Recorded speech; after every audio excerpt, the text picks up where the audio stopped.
కళ్యాణాంతరంగ శ్రోతలకి నా వందనాలు.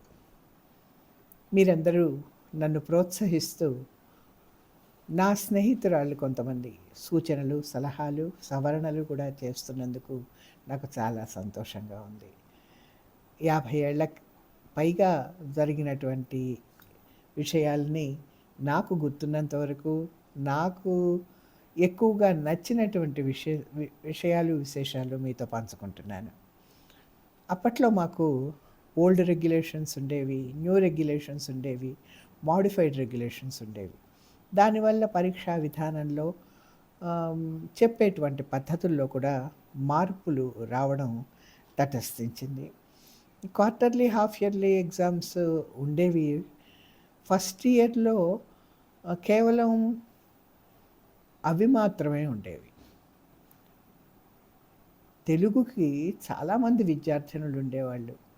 ఏదో చెప్పామా, చదివామా, పరీక్ష రాసామా అని అనుకోకుండా అది దిద్దడానికి ఆ లెక్చరర్స్ తీసుకునేటువంటి శ్రమ, అందరినీ అందులో తప్పొప్పులు చెప్పేటువంటి పద్ధతి నాకు చాలా నచ్చేది.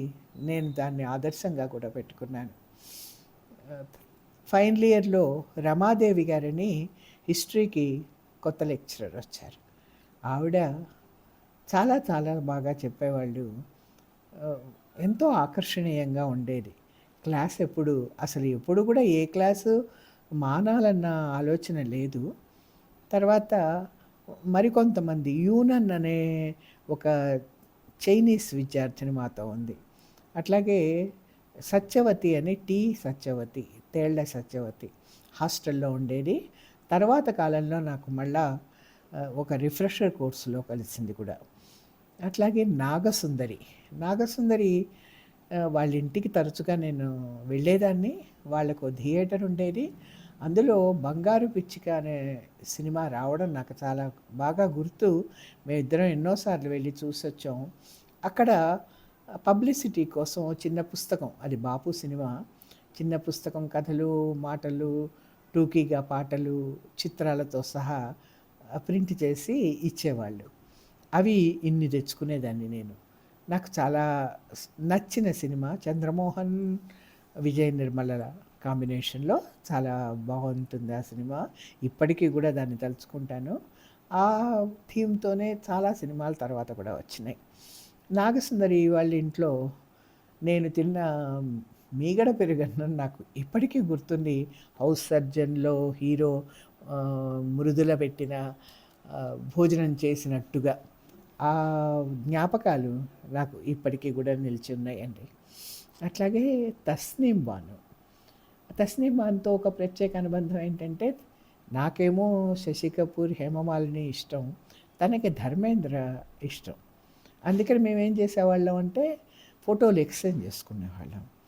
అప్పట్లో స్టార్ డస్ట్, సినిమా రంగం, ఫిలింఫేర్ ఇవన్నీ వచ్చేవి కదా.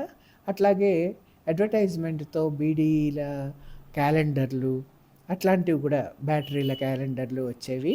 వాటిల్లో వచ్చినటువంటి ఈ ఫోటోలు ఇద్దరం ఎక్స్చేంజ్ చేసుకునేవాళ్ళం. నేను శశి కపూర్ ఫ్యాన్ అని మా అన్నయ్య ఎగతాళి కూడా చేసేవాడు. అందరికీ 32 పళ్ళు ఉంటే అతనికి 64 పళ్ళు ఉంటాయే, నీకెందుకు ఇష్టం అంటే, అతను బాలీవుడ్ లెవెల్లో కూడా చాలా నటించాడు. ఆ భార్య కూడా ఇంగ్లీష్ యువతి. నాకొక అభిమానం ఉండేది. అట్లా తస్నీం ఏం చేసిందంటే, నా నా పేరు మీద తను హిందీలో ఒక ఉత్తరం రాసి శశి కపూర్ అడ్రస్కి పంపించడం, ఫిలింఫేర్లో ఉండేవి అడ్రస్లు. ఆ సమాధానంగా నాకు అతని ఆటోగ్రాఫ్డ్ ఫోటో కూడా శశి కపూర్‌ది లభించింది. నాకు చాలా సంతోషం అనిపించింది. అది చాలా మెమరబుల్ ఇన్సిడెంట్ అనమాట. అట్లాగే శారద కూడా చాలా ఇష్టమైన నటీమణి. ఆవిడ దగ్గర నుంచి కూడా ఫోటో తెప్పించుకున్నాను నేను. బద్రి మునీర్, తనతో కాకినాడలో మళ్ళా కలిశాను. వీళ్ళ దగ్గర నేను షీర్ కుర్మా తినడం నాకు చాలా బాగా గుర్తుంది. అట్లాగే ఇంగ్లీష్ డిపార్ట్మెంట్లో చాలామంది లెక్చరర్స్ ఉండేవాళ్ళు. అందులో నళిని మేడం సైకిల్ మీద రావడం బాగా గుర్తుంది నాకు. అట్లాగే సౌదామిని పాటలు పాడుతూ ఉండేది. ఓ సజినా బర్ఖా బహారాయి, తర్వాత ఎందుకే నీకింత తొందర, ఇట్లాంటి పాటలు ఆవిడ తన చేత పాడించుకొని వింటూ ఉండేవాళ్ళం ఎప్పుడు ఖాళీ దొరికితే అప్పుడు. అట్లాగే under the Green Wood tree, as you like it, ఇట్లాంటివన్నీ కూడా కస్తూరి గారు, విజయలక్ష్మి గారు చాలా బాగా చెప్తూ ఉండేవాళ్ళు మాకు. ఇందిరా మేడంకి ట్రాన్స్ఫర్ అయినప్పుడు వీళ్ళంతా ఉదయ్ శంకర్ హోటల్కి వెళ్ళి ఫోటో తీసుకున్నారు. ఆ ఫోటోల్లోంచి నేను రాజ్యలక్ష్మి గారి కోసం ఆ గ్రూప్ ఫోటో నేను సంపాదించాను మొత్తానికి. అది నాకు చాలా ఇష్టమైనటువంటి ఫోటో. ఇట్లా కాలేజీ జీవితం సాఫీగా కొనసాగుతోంది. మధ్య మధ్యలో పరీక్షలప్పుడు ఎవరు ఎక్కువ ఎక్స్ట్రా షీట్స్ తీసుకుంటారో వాళ్ళే గొప్ప అనేటువంటి అభిప్రాయం ఉండేది. నేను అట్లాగే అనుకునేదాన్ని, కానీ రాజ్యలక్ష్మి గారు చెప్పిన బోధతో మార్చుకున్నాను. సాధ్యమైనంత దగ్గరగా వాక్యాలు రాసేదాన్ని. ఆవిడ చెప్పేవారు, తూకం వేసి మార్కులు వేయము, మీరు రాసింది మ్యాటర్కి మార్కులు వేస్తామని. అది క్లాస్లో మరీ ఫస్ట్ రాకపోయినా మార్కులు బాగానే వచ్చేవి. మేడం రాగానే అటెండెన్స్ తీసుకోవడం, టెక్స్ట్ బుక్ చేతికి ఇవ్వడం, చాక్ పీస్ డస్టర్ సిద్ధం చేయడం, లీడర్గా నా పనులు ఉండేవి. 3 సంవత్సరాలు నేనే క్లాస్ లీడర్. మేడంని క్లాస్కి పిలవడం కూడా ఒక్కోసారి అవసరమయ్యేది. ఒక్కోసారి అండి, ఒకసారి పొలిటికల్ సైన్స్ క్లాసు మేడం రాలేదు. వెళ్ళి పిలవాలంటే కళ్యాణి మేడం అంటే చచ్చేంత భయం. డిపార్ట్మెంట్ బయటే నిలబడ్డాను. మేడం ఏమో ఆవిడ ఫ్రెండ్ హిస్టరీ లెక్చరర్ రాజేశ్వరి గారితో మాట్లాడుతున్నారు. 5, 10, 15 నిమిషాలు గడిచినాయి. ప్రిన్సిపల్ రౌండ్స్కి వచ్చి నన్ను చూసి ఏంటి అని తలెగరేశారు. చేతులు నలుపుకుంటూ గొణిగి చెప్పారు. లోపలికి వెళ్ళి పిలవమన్నారు. వెళ్ళాను. మేడం ప్రిన్సిపల్కి సారీ చెప్పారు. ఇంకా చూడండి, డిపార్ట్మెంట్ నుంచి క్లాస్ రూమ్ వరకు తల నిండా అక్షింతలే. దాంతో లీడర్షిప్ మానేశాను కూడా. మళ్ళీ కళ్యాణి గారు పిలిచి అనునయంగా మాట్లాడి లీడర్గా ఉండేంత వరకు పట్టుబట్టి నన్ను మళ్ళా లీడర్ని చేశారు. కాలేజీ లైబ్రరీకి వెళ్ళినప్పుడు కొంతమంది సీనియర్స్ సీరియల్స్ గురించి మాట్లాడుకుంటూ ఉంటే వినేదాన్ని. ఆంధ్రప్రభ వారపత్రికలో అప్పుడు కోడూరి కౌసల్యాదేవి రాసిన చక్రభ్రమణం గురించి మాట్లాడుతున్నారు. చాలా ఆసక్తితో విన్నా, ఆసక్తిగా ఉన్నది కూడా.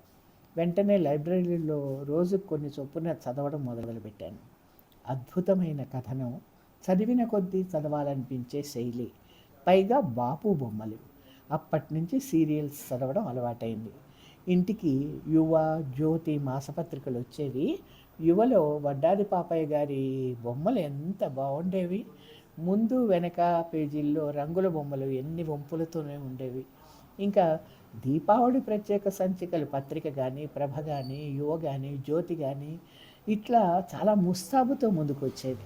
ఇప్పటికీ తలుచుకుంటే ఆ సంచికలకి రాసే మరికొళుందు సెంటు ఇంకా గుర్తుందండి, గుప్పుమంటుంది. సంచికలలో కథలు, కబుర్లు, కార్టూన్లు, కవితలు, బొమ్మలు, ఓహ్ బ్రహ్మానందంగా ఉండేది చదువుతుంటే. పుస్తకం మరో స్నేహితుడితో సమానమన్నది అక్షర సత్యం కదండి. నా పుట్టినరోజుకి స్నేహితులందరినీ ఇంటికి పిలిచేదాన్ని. శ్రీకళ, వదిన పలహారాలు తయారు చేసేవారు. అందరం రణగుణగా మాట్లాడుకుంటూ ఉంటే బయట ఒకరోజు ఏదో హడావుడిగా వినిపించి ఏంటి అని బయటికి వెళ్తే మా ఇంటి ఎదురింటి పక్కింట్లో ఎలక్ట్రిసిటీ డిపార్ట్మెంట్ వాళ్ళు వచ్చి బిల్ కట్టనందుకు పవర్ కట్ చేస్తామని గొడవ చేస్తున్నారు. ఆవిడ లోపటి నుంచి సగం తలుపు తీసి, మా అబ్బాయి ఇంట్లో లేడండి, 2 రోజుల్లో కట్టేస్తాం బాబు అని బతిమలాడడం మాకు వినిపిస్తోంది, కనిపిస్తోంది. వాళ్ళు హెచ్చరించి వెళ్ళారు. ఆ తర్వాత ఆవిడ బయటకు వచ్చి గట్టిగా కొంగు జాడించి, వెధవలు నేను అరిచిన అరుపులకు భయపడి బెదిరిపోయారు, నేనా మజాకానా అని వీరంగం వేస్తుంటే మేమంతా నవ్వాపుకోలేకపోయినాం. ఇప్పటికీ మా ఫ్రెండ్స్ అంతా కలిస్తే ఇట్లాంటివి గుర్తు చేసుకుంటూనే ఉంటాం. నేను డిగ్రీ టైంలోనే, నేను చదివే ఆ సందర్భంలోనే నాన్న వాళ్ళ కాలేజీ, హిందూ కాలేజీలో సంస్కృతి వారోత్సవాలు జరిగాయి. ఎంతమందో మహానుభావులు, సాహితీవేత్తలు, కళాకారులు ఆ ఉత్సవాలకు వచ్చేవారు. దివాకర్ల వెంకటావధాని గారు, మొక్కపాటి నరసింహశాస్త్రి గారు, వసంతరావు వెంకట్రావు గారు, బాలబంధు నరసింహారావు గారు, ఈ ప్రముఖులందరూ కూడా మా ఇంట్లోనే విడిది చేసేవారు. మడివంటలు కూడా మా ఇంట్లోనే వండేవారు. బిరుదురాజు రామరాజు గారు కూడా పెద్ద నామాలతో గంభీరంగా ఉండేవారు. అప్పటి ప్రముఖ నర్తకి మీ అందరికీ తెలిసిన నటీమణి ఎల్ విజయలక్ష్మి ఎంత మంచి డ్యాన్సర్ అండి. ఎన్ని సినిమాల్లో వేసింది. శాస్త్రీయ నృత్యం అంటే ఆవిడే. కదలికలు మెదలికలు మెయింటెనెన్స్ కూడా చాలా గొప్పగా ఉండేది. నాకు ఇప్పటికీ ఆవిడ డ్యాన్స్ చూసిన గుర్తు ఆడపాంబే నడయాడు పాంబే అని ఆవిడ చేసిన డ్యాన్స్ కళ్ళ ముందుంది. మహానుభావులు సంతకాలు సేకరించాను. అప్పుడప్పుడు ఆటోగ్రాఫ్ బుక్ తిరగేస్తూ అన్నీ గుర్తు తెచ్చుకుంటూ ఉంటాను ఇప్పటికీ. గతకాలము మేలు వచ్చు కాలము కంటే అన్న మాట నిజం కదా. ఒకసారి నేను లక్ష్మీ కుమారి నాస్ థియేటర్ దగ్గర ఫ్యాన్సీ షాప్కి బుక్ షాప్కి వెళ్ళాం. అది కూడా కాలేజీ లంచ్ టైంలో. ఏవో నోట్బుక్స్ కొనుక్కొని క్యాంటీన్ దగ్గర టిఫిన్ తిని క్లాస్కి వెళ్ళాం. మా చోట్లలో ఉండాల్సిన పుస్తకాలు సంచీలు లేవు. అంతా వెతికాం. ఫ్రెండ్స్ దగ్గర ఏవో నోట్ బుక్స్ తీసుకొని మేనేజ్ చేసుకున్నాం. ఇంట్లో ఎవరో అడగకుండా జాగ్రత్త పడ్డాం. మర్నాడు మా కోసం ఎవరో వచ్చారని కబురు వచ్చింది. ఎవరు వస్తారు అనుకుంటూ బయటకు వస్తే ఎవరో అబ్బాయిలు. గుండె జల్లుమంది, బిత్తరపోయినాం. పాపం వాళ్ళు మా బ్యాగ్స్ ఇవ్వడానికి వచ్చారు.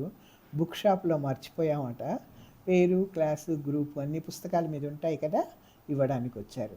పైగా మామూలంగా అమ్మాయిల కాలేజీకి రాగలిగామని థ్యాంక్స్ చెప్పారు. చాలా రోజులు ఉత్తరాల బల్ల దగ్గరికి వెళ్ళి చూసొచ్చేవాళ్ళం. వివరాలు తెలిసినందుకు ఏమన్నా అవకాశం తీసుకొని ఉత్తరం రాస్తారేమోనన్న భయంతో. అట్లాంటిదేమీ జరగలేదని ఊపిరి పీల్చుకున్నాం. చెప్పద్దు, కాస్త నిరాశపడ్డాం అనుకోండి. డిగ్రీలో ఉన్నప్పుడే నన్ను పుణ్యశీలక్క, అప్పటికింకా తనకు పెళ్లి కాలేదు, అలంకార్ థియేటర్లో హమ్రాజ్ అనే హిందీ సినిమాకి తీసుకెళ్ళింది. సినిమా చాలా బాగుంది. ప్రతి ఒక్క డైలాగు తెలియకపోయినా సారాంశం అర్థమైంది. సీనరీ, పాటలు, కథలు, ఆ సస్పెన్స్ అద్భుతం. అక్క ఇంటికి వచ్చాక ఎవరితోనో కథ చెప్తోంది. తను మధ్యలో 2-3 సీన్లు మర్చిపోతేను, తప్పుగా చెప్తేను నేను సరిదిద్దితే తనకు చాలా కోపం వచ్చింది కూడా. నేను ఆ సినిమా కథ మా హిందీ మేడం, అంటే నేను ఆవిడ స్టూడెంట్ని కాదు, పద్మగారు, స్వరాజ్యలక్ష్మి గారితో, తెలుగు మేడంతో చెప్తుంటే విన్నాను. అందుకే బాగా గుర్తుండిపోయింది. పైగా మాకు ఆప్షనల్ తెలుగుకి వచ్చే విజయలక్ష్మి మేడం అప్పుడప్పుడు క్లాసులో కొందరికి కొన్ని టాపిక్స్ ఇచ్చి మాట్లాడిస్తూ ఉండేవాళ్ళు. అట్లాంటప్పుడు నన్ను కథ చెప్పమన్నప్పుడు హమ్రాజ్ కథే చెప్పాను. విజయలక్ష్మి గారు చాలా ఆసక్తికరంగా పాఠాలు చెప్పడం కాకుండా మేమంటే చాలా ఆప్యాయంగా ఉండేవాళ్ళు. మా వదిన, మా అక్కయ్యలు, నేను పరంపరగా ఆవిడ స్టూడెంట్స్. ఆవిడ ఫస్ట్ ఇయర్ మాత్రమే మాకు ఉన్నారు, తర్వాత ట్రాన్స్ఫర్ అయ్యి వెళ్ళిపోయారు. అట్లాగే నేను పొరపాటు పడ్డ మరొక విషయం, ఆర్ట్స్ వాళ్ళ అన్ని గ్రూపులు కలిసే లాంగ్వేజ్ క్లాసులు ఉండేవి. సైన్స్ వాళ్ళు కలిసేవాళ్ళు కాదు. ఎప్పుడైనా ఏదైనా అవాంతరం వస్తే మాత్రమే కలిసేవాళ్ళు. అట్లాంటప్పుడు గ్యాలరీల్లో కూర్చోవడం అది గుర్తుంది నాకు. ఇట్లా సరదాగా సంతోషంగా సాగిపోయింది కాలేజీ జీవితం. ఆర్ట్స్ వాళ్ళల్లో అన్ని గ్రూపుల వాళ్ళకి, అందులోనూ సైన్స్ వాళ్ళకి ఏవో ట్రిప్పులు, బొటానికల్ టూర్లని, విహారయాత్రలకి వాళ్ళని తీసుకెళ్తూ ఉండేవాళ్ళు.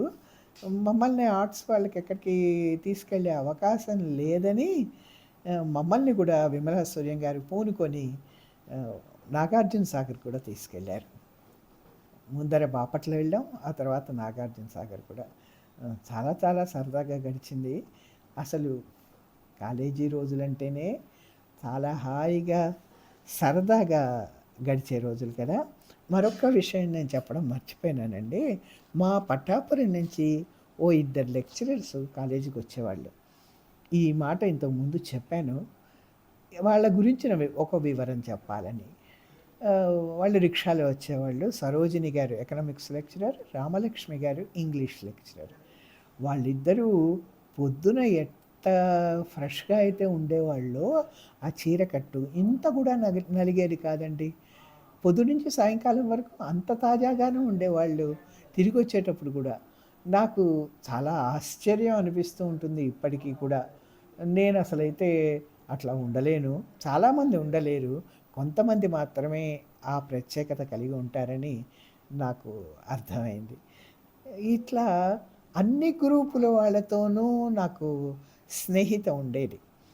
ఫైనల్ ఇయర్‌లో మధుమంజరి అనే ఒక అమ్మాయి చేరింది.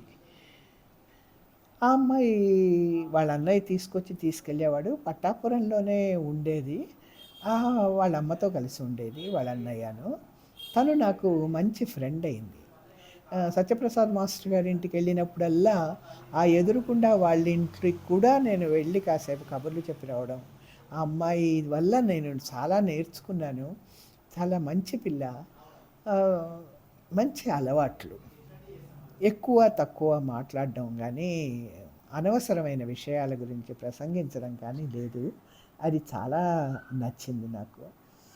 ఇట్లా డిగ్రీ విజయవంతంగా మూడవ సంవత్సరం గూడా గడిచిపోయిందండి. మీరందరూ నా ముచ్చట్లు విని నచ్చిందని చెప్తున్నందుకు నాకు చాలా సంతోషంగా ఉంది. ధన్యవాదాలు. మీకు గనక నచ్చితే సబ్స్క్రైబ్ చేయండి, షేర్ చేయండి, లైక్ చేయండి.